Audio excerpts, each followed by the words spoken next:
O que é subrogação no seguro? Mukirana Seguros Online, o seu tira dúvidas de seguros na internet. Imagine que um motorista acidentalmente colide com o carro de uma mulher. Ele será responsável pelos prejuízos causados àquele carro. Ela, porém, tem um seguro e é constatada a perda total deste veículo, o que faz com que ela opte por acionar o seguro e receber a indenização integral. A responsabilidade do causador sobre os prejuízos continua existindo, ainda que a vítima acione o seguro dela. Neste caso, o direito de ser ressarcido pelos prejuízos passará da vítima, que é a segurada, para a sua seguradora que lhe indenizou. Ou seja, a seguradora da vítima poderá cobrar do causador o ressarcimento dos prejuízos cobertos por ela. Isso é subrogação no seguro, quando o direito de ser ressarcido pelos prejuízos causados pelo causador do dano passam do segurado que foi vítima para a sua seguradora que cobriu os prejuízos. E onde está prevista esta subrogação? Primeiro, é preciso entender que a obrigação de o causador ressarcir a vítima dos prejuízos causados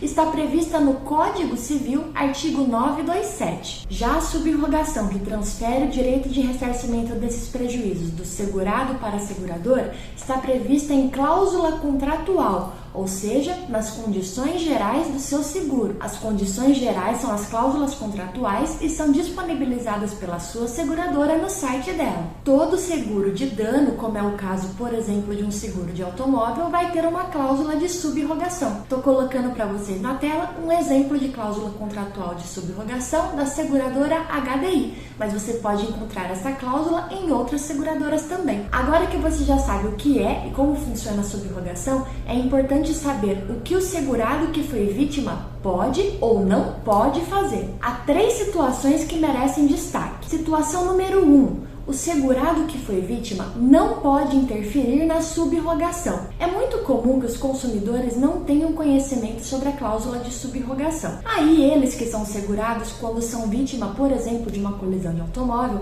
afirmam para o causador que, olha, eu vou acionar o meu seguro, fica tudo certo e você não vai ter que pagar nada. O segurado não tem nenhum tipo de poder sobre a questão de subrogação. Isso significa que, ainda que ele afirme para o causador que ele não vai precisar pagar nada, isso não tem validade jurídica. Independente dos compromissos que o segurado fizer por sua conta e risco com o causador, a seguradora continuará tendo o direito de ser ressarcida pelo causador dos prejuízos cobertos por ela para seu segurado que foi vítima. A recomendação é que você, segurado que foi vítima, não assuma nenhum tipo de compromisso com o causador com relação aos valores cobertos por sua seguradora, porque esses valores serão direito dela. Segunda situação que o segurado deve estar atento e que ele não pode fazer: o segurado não pode acionar o seu seguro, omitir isso do causador e solicitar do causador o ressarcimento dos prejuízos pelos quais ele já foi indenizado pelo seguro. Por exemplo, imagine que ele foi vítima de uma colisão de automóvel,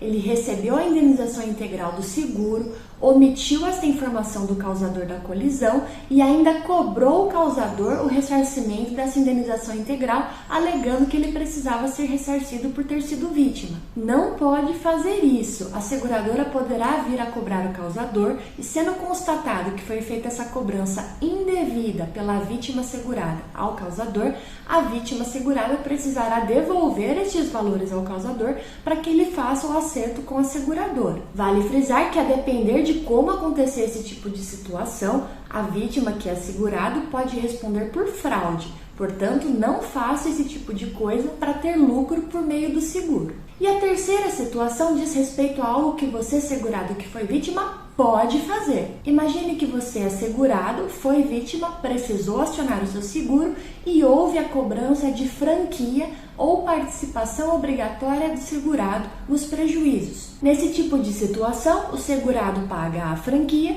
e a seguradora cobre a diferença acima da franquia. É o caso, por exemplo, de uma perda parcial no seguro de automóvel, quando os danos são inferiores a 75% do valor do veículo na apólice e o veículo é consertado ao invés de receber indenização integral. Em situações desse tipo, o segurado que foi vítima poderá cobrar do causador o ressarcimento da franquia que ele precisou pagar. Já a seguradora poderá procurar o causador para solicitar o ressarcimento da diferença acima da franquia que foi coberta pelo seguro. Isso é permitido e 100% legal. A única recomendação que nós damos nesse tipo de situação é que se você segurado que foi vítima for cobrar do causador o ressarcimento da franquia, você faça 2 vias de um recibo. Neste recibo, discrimine o valor e que aquilo se trata da franquia que você solicitou o ressarcimento. Guarde uma via com você e integre a outra via para o causador que lhe ressarciu. Assim fica documentado que você cobrou do causador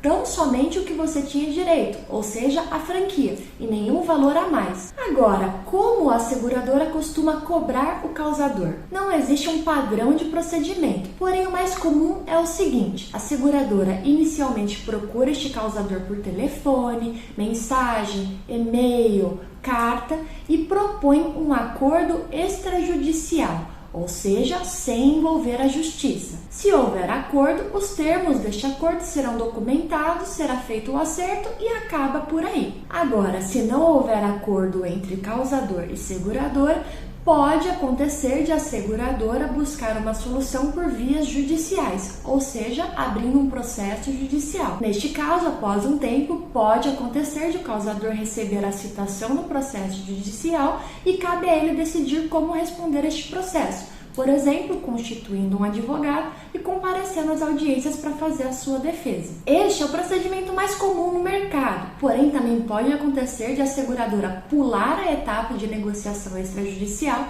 e já buscar as vias judiciais. Neste caso, o causador receberá diretamente a citação no processo judicial. Outra situação comum é quando o causador tem seguro e este seguro já tem uma cobertura de danos materiais a terceiros. Pode acontecer de a seguradora da vítima constatar isso e aí ela busca diretamente a seguradora do causador e faz o acordo dessa devolução de valores diretamente com a seguradora do causador, sem envolver o causador na história. Mas eu reforço, isso não é uma regra, depende de cada caso. E falando em situações que o causador tem seguro com cobertura de danos a terceiros, como funciona nesse tipo de situação? Numa colisão de automóveis, por exemplo, pode ser que o causador já tenha um seguro com cobertura de danos materiais a terceiros. Neste caso, pode acontecer isso que eu já mencionei, de a seguradora da vítima buscar diretamente a seguradora do causador e elas fazerem um acordo sem envolver o causador, ou pode acontecer disso não acontecer. E como proceder nesse tipo de situação?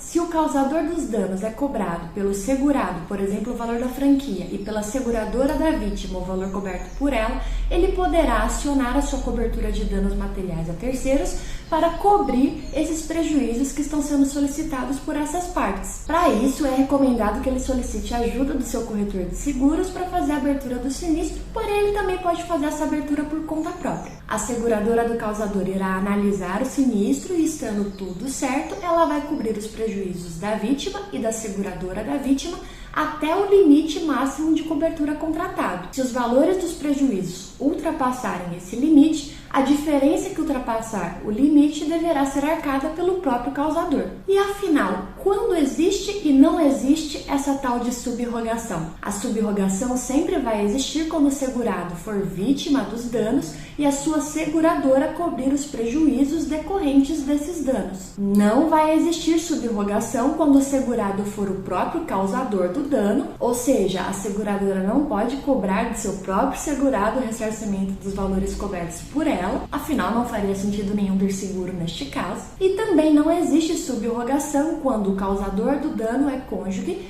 ascendente, descendente ou consanguíneo do segurado, a não ser que os danos tenham sido feitos por ato doloso, ou seja, com intenção. E por fim, qual é o prazo de prescrição para a seguradora fazer esta cobrança? O prazo de prescrição é o prazo máximo que a seguradora vai ter para fazer essa cobrança do ressarcimento dos prejuízos cobertos por ela do causador. Os prazos prescricionais dos seguros estão previstos no Código Civil, artigo 206, Porém, este artigo não menciona a situação de que a seguradora vai cobrar o causador do ressarcimento dos danos. Por conta disso, o prazo prescricional desse tipo de situação existe com base na jurisprudência sobre o assunto. Jurisprudência é um conjunto de decisões que faz com que um tribunal tenha um certo entendimento sobre aquela matéria. Sobre esse assunto, o entendimento é que o prazo prescricional para a seguradora fazer este tipo de cobrança é de 3 anos. O início da contagem desse prazo de prescrição é o fato gerador do dano. Por exemplo, num sinistro de seguro de automóvel seria a data da colisão. Esses são os principais tópicos com relação à subrogação no seguro. Eu espero que esse vídeo tenha te ajudado. Se ajudou, deixa o seu curtir, se inscreve no canal e peça a sua cotação de seguros com a Mukirana Seguros Online. Obrigada por ter assistido e até a próxima!